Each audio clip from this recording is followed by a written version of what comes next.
चला मित्रांनो, तुम्ही पाहू शकता आज मी शेंगदाण्याचं महाद्या करत आहे बघा. शेंगदाण्याचं बेसन म्हणतात, महाद्या पण बोलतात बघा. आज वेगळं काहीतरी बनवत आहे. बघू शकता, ते मिक्सर करून घ्यायचं आहे आपल्याला. तुम्ही पाहू शकता मी गॅस ऑन केला आहे बघा, कारण महाद्याला मी फोडणी देते बेसनला शेंगदाण्याच्या. तुम्ही पाहू शकता मी काय काय घेतलं, त्याला सगळं लागणारं साहित्य घेतलं बघा. कढई तापायला ठेवली बघा.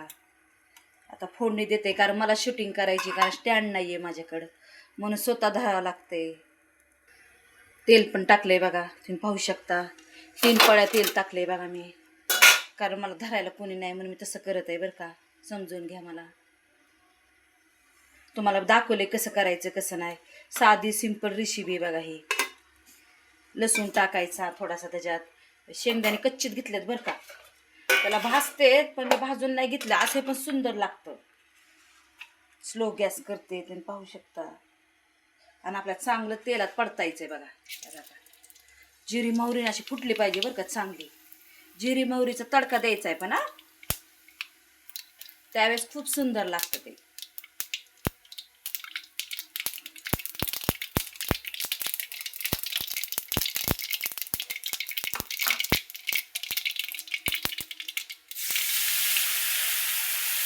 असं सगळं टाकायचं बघा. तुम्ही बघू शकता तेलात असं परतायचं बघा. स्लो करते गॅस.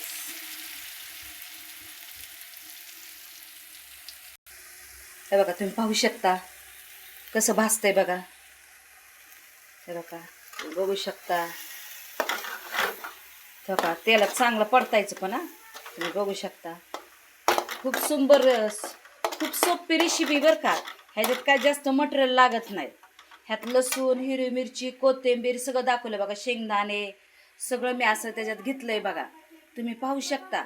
मग आता ह्याच्यात मी हळद टाकत आहे बरं का, कारण ते सुंदरसं.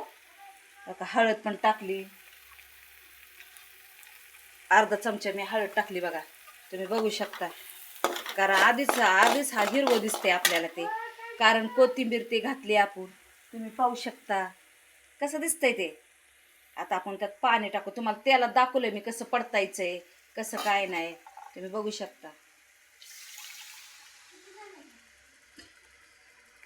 पाणी टाकायचं असं, कच्चं नाही राहू द्यायचं, चांगलं शिजवायचंय आपल्याला. ह्याला म्हणते शेंगदाण्याचं बेसन. चवीपुरतं मीठ. तुम्ही पाहू शकता मी चवीपुरतं मीठ टाकलंय बघा. हे बघा तुम्ही बघू शकता.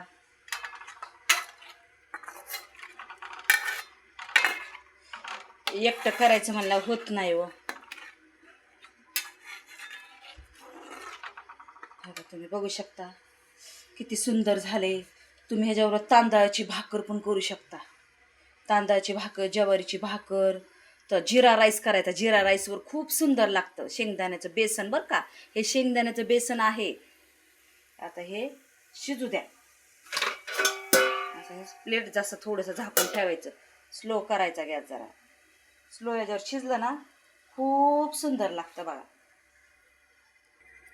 बघा तुम्ही कसं उकळते, कसं शिजलंय बघा.